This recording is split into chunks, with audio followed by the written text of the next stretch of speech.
Hey everybody, it's Emma and welcome back to my channel. Today we're going on a super fun adventure, a Storytime adventure. We're gonna hear some really cool stories, but guess what? These aren't just any stories. They're clever stories with important lessons to learn. So put your listening ears on, get comfy, and let's dive into these awesome stories. Remember to think about what each story teaches us, okay? Let's go. Once upon a time, in a sun-drenched vineyard where the air was sweet with the scent of ripening fruit and the gentle hum of bees filled the air, there lived a clever but very hungry fox. The vineyard stretched as far as the eye could see, with rows upon rows of lush grapevines basking under the warm summer sun. It was a peaceful place where the leaves rustled softly in the breeze and the ground was warm beneath your paws. In this beautiful place, our fox wandered, his stomach growling louder with every step. He had been searching for food all morning, but luck just didn't seem to be on his side. Rabbits were too quick, birds flew away before he could get close, and even the berries he found were too few to fill his empty belly. Determined not to give up, the fox sniffed around every bush and stone, hoping to find something tasty. His nose twitched as he followed every scent, his eyes sharp and alert for any sign of a meal. The sun climbed higher in the sky, making him even hungrier and more desperate. Suddenly, as he rounded a corner between two rows of vines, he spotted them, a magnificent bunch of juicy purple grapes hanging high up on a vine. They glistened in the sunlight, looking plump and delicious, just waiting to be eaten. The fox's mouth watered at the sight, and for a moment, he forgot all about his tired paws and empty stomach. "Wow!" he exclaimed, his eyes wide with excitement. "Those grapes look so delicious. If only I could reach them, I'd have the best meal I've had in days." The fox's heart raced with hope as he imagined the sweet, juicy taste of the grapes bursting in his mouth. Without wasting a moment, the fox gathered all his strength and leapt as high as he could. He jumped and jumped, stretching his body and reaching out with his paws, but the grapes were just too high. No matter how hard he tried, he couldn't quite reach them. He tried again and again, standing on his tiptoes and stretching his paws as far as they could go. He even tried to climb the vine, but it was too slippery and wouldn't hold his weight. Each attempt left him more tired and more frustrated, but he refused to give up. The grapes seemed to taunt him from above, swaying gently in the breeze, always just out of reach. No matter what he did, they stayed high up on the vine, far beyond his grasp. The fox's hope began to fade, replaced by a growing sense of disappointment. Feeling frustrated and worn out, the fox finally sat down under the vine, panting heavily. His chest rose and fell as he caught his breath, and he stared up at the grapes with longing. He had tried everything he could think of, but nothing had worked. He looked at the grapes, his tummy rumbling louder than ever. The delicious fruit was so close, yet so far away.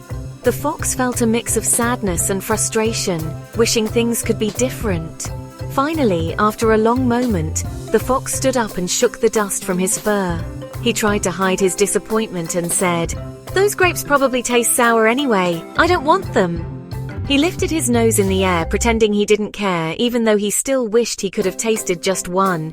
And with a flick of his tail, the fox walked away from the vineyard, leaving the grapes behind. As he disappeared into the distance, the lesson of the day lingered in the warm summer air. Sometimes, when we can't have what we want, we pretend we never wanted it at all. But deep down, the fox knew the truth. And maybe, just maybe, he'd try again another day.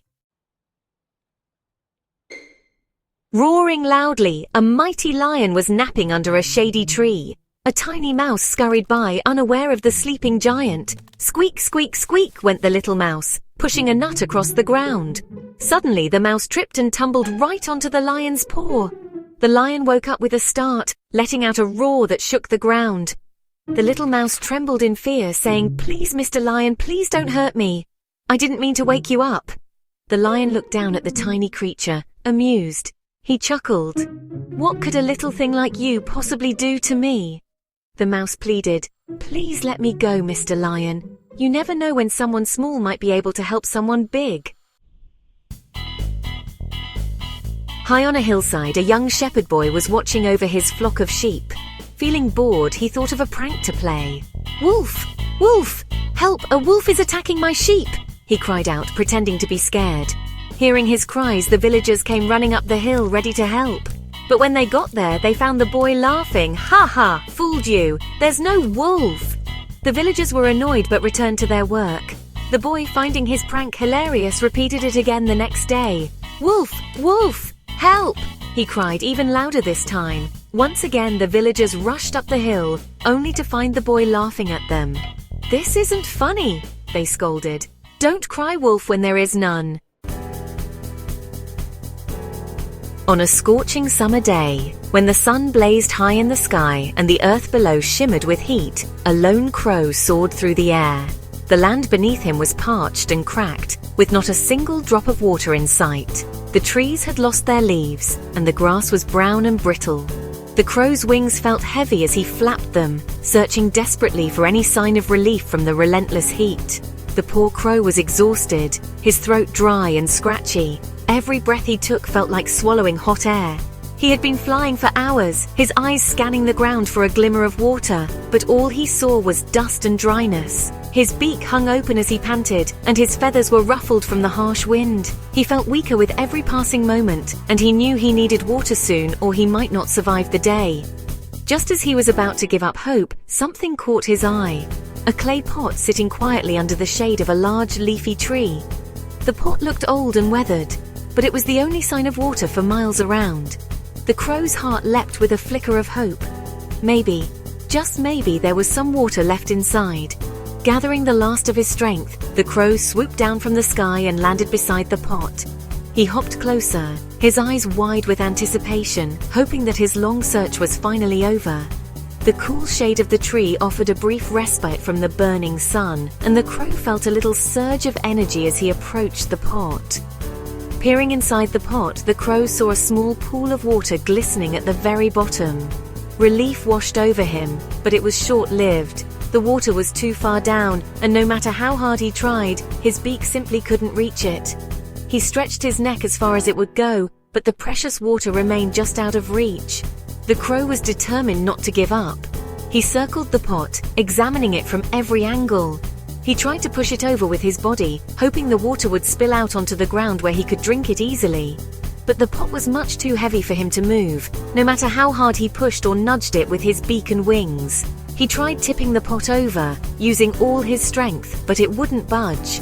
The pot was sturdy and firmly planted in the earth. The crow grew more and more frustrated, his thirst making him dizzy. He even tried scratching at the pot's rim and pecking at the sides, but nothing worked. The water remained stubbornly at the bottom, taunting him. Next, he tried to scoop the water out with his beak, dipping it in as far as he could. But the water was too low, and his beak was too short. He tried again and again, but each attempt left him more tired and more desperate. The crow sat beside the pot, feeling defeated, his hope fading away with the afternoon sun. Just when he was about to give up and fly away, something on the ground caught his attention. Scattered around the base of the pot were several small pebbles and stones. The crow stared at them for a moment, his mind racing. He remembered how, in the past, he had seen objects dropped into water make the water level rise. Suddenly, a clever idea sparked in his mind. What if he could use the pebbles to bring the water up to where he could reach it? The crow's eyes lit up with excitement, and he felt a renewed sense of determination. He knew he had to try. Without wasting another moment, the crow picked up a pebble in his beak and dropped it carefully into the pot. He watched as the pebble sank to the bottom, and the water level rose just a little bit. Encouraged, he picked up another pebble and dropped it in, then another and another. The crow worked tirelessly, picking up pebbles one by one and dropping them into the pot. With each pebble, the water rose higher and higher. The crow's hope grew with every drop, and soon the water was within reach. At last, he dipped his beak into the cool, refreshing water and drank deeply, quenching his thirst and feeling his strength return. The clever crow had saved himself with his quick thinking and determination. Once upon a time, in a vast and enchanting forest filled with towering trees and the gentle songs of birds, there lived a humble woodcutter. He was known throughout the nearby village for his kindness, honesty, and tireless work ethic. Every morning, as the sun peeked through the leafy canopy, he would set out with his trusty axe, ready to gather wood to support himself and his small family. The forest was his second home, and he treated it with great respect, never taking more than he needed and always leaving the land as he found it. One bright morning, as the woodcutter worked diligently by the edge of a sparkling river, something unexpected happened. He raised his axe to split a thick log, but his hands, tired from days of hard labor, lost their grip. The axe slipped from his grasp and, with a splash, disappeared into the deep, swirling water below. The woodcutter gasped in shock, his heart sinking as he watched the ripples fade away. He knew the river was too deep and fast for him to retrieve his precious tool. His axe was not just a tool, it was his only means of earning a living. Without it, he could not chop wood to sell in the village market, nor could he provide for his family. The thought of returning home empty-handed filled him with dread.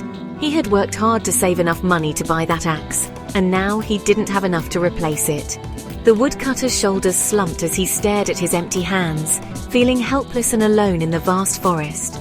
Overwhelmed by sadness, the woodcutter sat down on the soft grass by the riverbank. The gentle sound of the flowing water did little to comfort him. As he gazed at the spot where his axe had vanished, he wondered how he would ever recover from this loss. Just then, a warm, magical light shimmered above the water, casting a golden glow on the river's surface.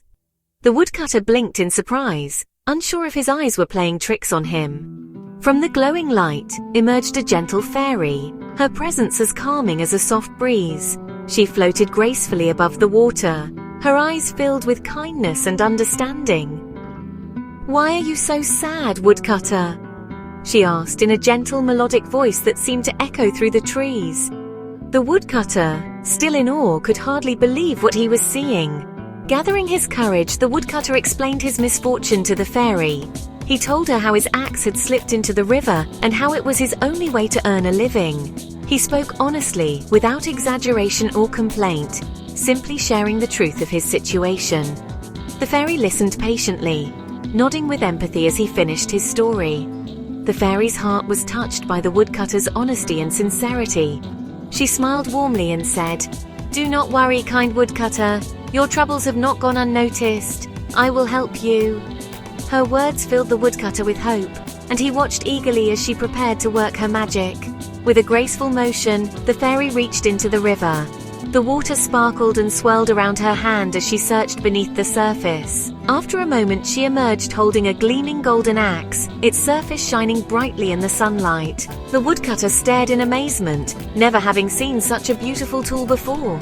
The fairy held up the golden axe and asked, "Is this your axe?" Her eyes twinkled as she awaited the woodcutter's reply, testing his honesty with this extraordinary gift.